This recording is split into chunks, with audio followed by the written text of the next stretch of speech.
میں یہ واقعہ ہزاروں دفعہ سنا چکا ہوں، ہر دفعہ ہی ایسے رونے بیٹھ جاتا ہوں کہ پھر میں وہاں نہیں کھڑا ہوتا، پھر میں وہاں ابوا پہنچ جاتا ہوں۔ میں دیکھتا ہوں 6 سال کی عمر میں میرے نبی کو اللہ نے یہاں اتنا بڑا امتحان دیا کہ جنگل میں ماں کو موت دے دی۔ 25 سال کی عمر میں ماں مر گئی، اچانک مر گئی، کوئی بیماری نہیں، کچھ نہیں، جس کو آج ہم ہارٹ اٹیک کہتے ہیں، ہارٹ فیلئر کہتے ہیں۔ اتنا آخری جملہ کہا، کل حی میت و کل جدید بال وقد ولدت طہرا۔ بولا نہیں جا رہا تھا تو بجھتے بجھتے بھڑکتی شمع نے کہا، بیٹا ہر زندہ نے مرنا ہے، ہر جوانی نے ڈھلنا ہے، لگتا ہے تیری ماں کا آخر آ چکا ہے، لیکن میں نے ایک بچہ جنا ہے جو سارے عالم کو پاک کر دے گا۔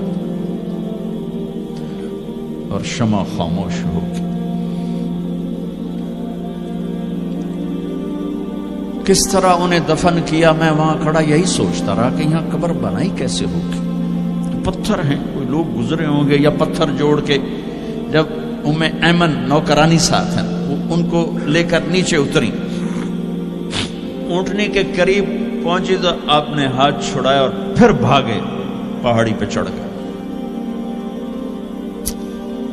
ام ایمن پیچھے گئیں تو وہ منظر تھا کہ شاید اس وقت عرش بھی رو رہا ہوگا۔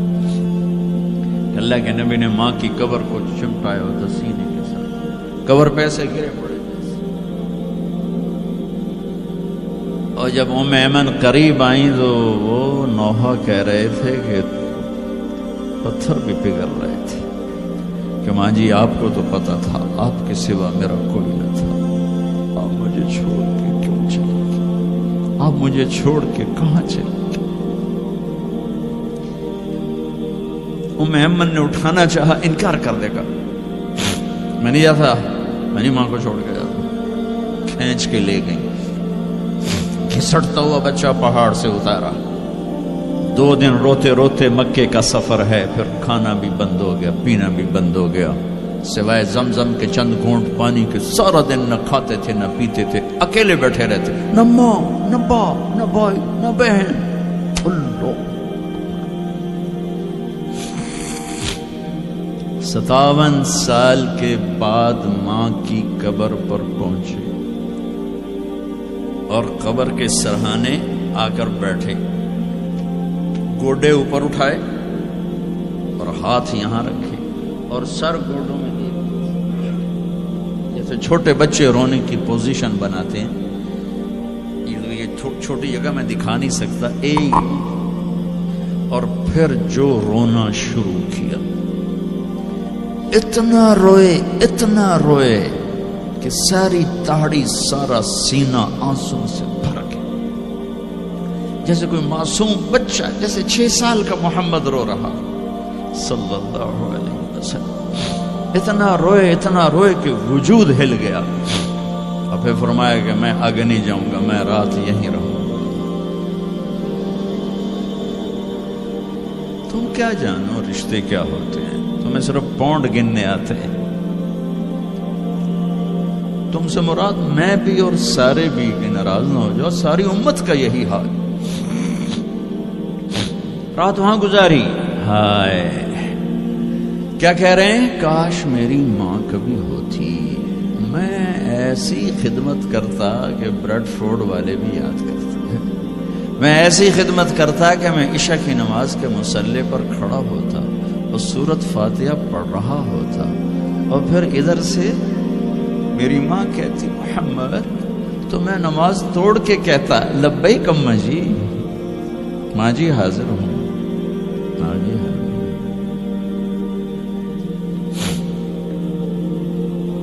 مچھلی کھانا چھوٹا گناہ ہے، شراب بیچنا بڑا گناہ ہے، سود کھانا بڑا گناہ ہے، ڈرگ بیچنا بڑا گناہ ہے، چوری ڈاکے ظلم و ستم کیا امت نہیں کر رہی، بے گناہ قتل، جھوٹے الزام تہمتیں، کیا حشر کر دیا جنید جمشید کا۔ یہ اسلام ہے۔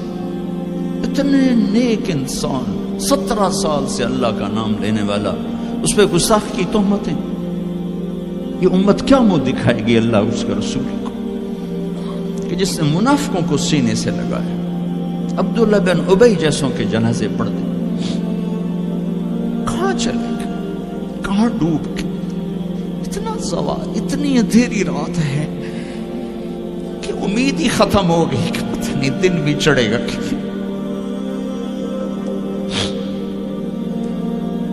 دین کے نام لینے والے جب دین کو ذبح کرنے پہ آ جائیں, ممبر پہ بیٹھنے والے جب نفرتوں کی آگ بھڑکانے لائے, کس سے غلطی نہیں ہوتی. ایک پاک انبیاء کی ذات ہے جن کی زبان پہ اللہ بولتا. باقی طارق جمیلہ روزانہ مجھے 40 سال ہو گئے بیان کرتے ہوئے, میں خطا نہیں کروں گا تو اور کیا کروں گا.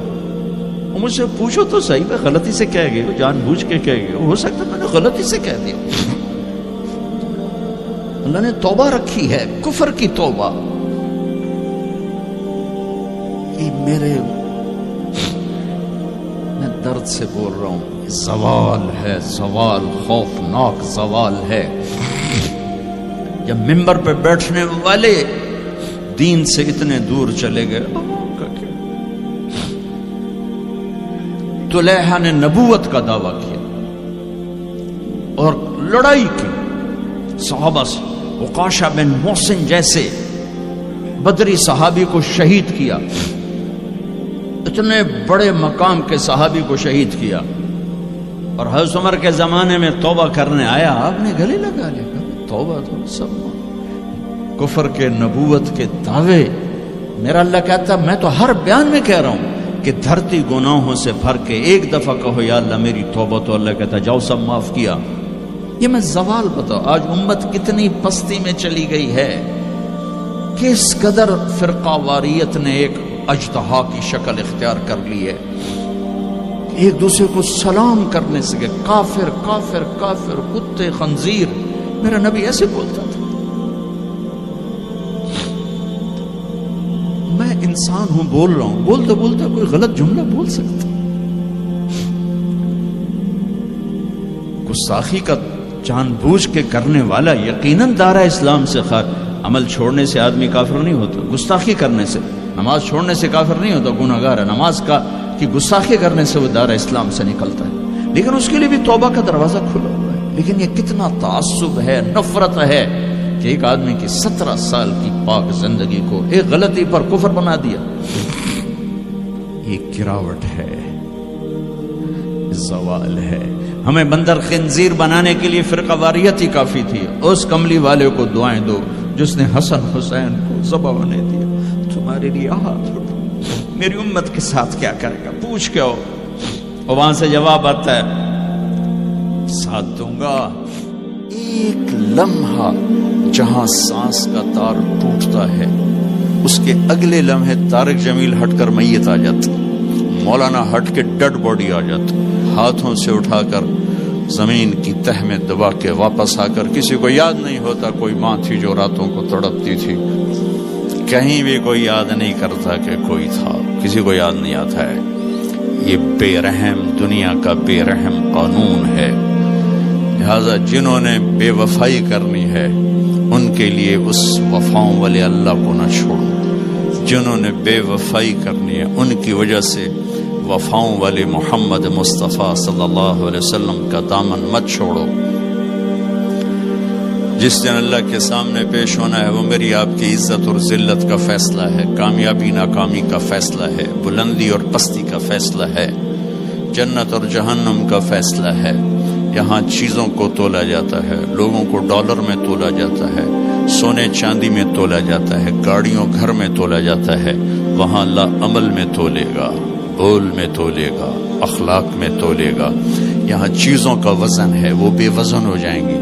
وہاں اعمال کا وزن ہوگا جن کا آج کوئی وزن نہیں. میں گالی دوں کوئی نظر نہیں آتا, میں دعا دوں کچھ نظر نہیں آتا, جھوٹ بولا کچھ پتہ نہیں, سچ بولا کچھ پتہ نہیں, حلال کمایا کچھ پتہ نہیں, شراب بیچ کے کمایا کچھ پتہ نہیں ہے.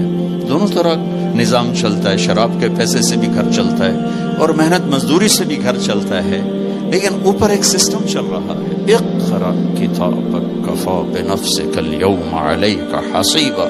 یہ پڑھ, تیری زندگی کی دیوار پر سب کچھ لکھا ہو, تیری زندگی کی کاپی پر سب کچھ لکھا ہو. آج عمل تو لے جائیں گے.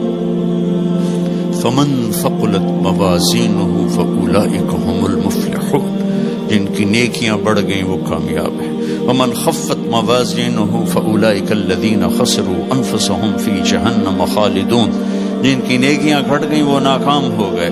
یا ویلنا من بعثنا من مرقدنا، کہیں گے ہائے ہم اٹھائے ہی نہ جاتے، ہم اٹھائے ہی نہ جاتے۔ تو جب کسی کا اعلان ہوگا کہ اس کی نیکیاں گھٹ گئی، میرے نبی نے فرمایا کہ اس دن کا سب سے خوفناک ٹائم، سب سے خوفناک پیریڈ ہے جب اللہ بلائے گا طارق جمیل کو بلاؤ، زینب کو بلاؤ، فاطمہ کو بلاؤ، سکینہ کو بلاؤ، اسلم کو بلاؤ، شاہد کو بلاؤ، آتیتک، خولتک، انعمت علیک، تین باتیں اللہ فرمائے گا، تجھے دیا اور بہت کچھ دیا اور موت تک دیا۔ ماذا صنعت فیہا، آج کیا کر کے آئے ہو، کیا لائے ہو؟ نہ جھوٹ بول سکتا ہے نہ بھاگ سکتا ہے۔ این المفر، کدھر جاؤں؟ تو جس کا نصیب ہارا اس دن اور اس کی نیکیاں گھٹ گئیں اور اس کے گناہ بڑھ گئے تو ایک اعلان ہوگا، فلاں فلاں کا بیٹا بیٹی قد خفت موازینہ، نیکیاں گھٹ گئیں، شقی شقا، ناکام ہوگی۔ اللہ ہم سب کو اس ناکامی سے بچائے۔ یہ سب کچھ ہونے والا ہے، میں تھوڑا سا بتانا چاہتا ہوں کہ ہم کہیں آنکھیں بند کر کے نہ موت آ جائے۔ جب اس کی نیکیاں کم پڑیں گی تو مرد ہے یا عورت، اللہ کا اعلان ہوگا خذوہ، گرفتار کر لیا جائے۔ یہاں پولیس آتی ہے، ادھر سے پکڑتے، یہاں ہاتھ کر لیتے۔ اللہ کی پولیس آئے گی، یہاں سے نہیں پکڑیں گے، مجھے دیکھیں، یہاں ہاتھ ڈالیں گے، یہاں ایک فرشتہ یہاں ہاتھ ڈالیں گے، یوں کرے گا، یوں، یہ سارا جبڑا نکل کے وہاں تک چلا جائے گا اور ایسے گرے گا، کلا بازیاں کھا تو پھر اٹھ کے کہے گا رحم کرو، رحم کرو۔ وہ کہیں گے رحمان نے رحم نہیں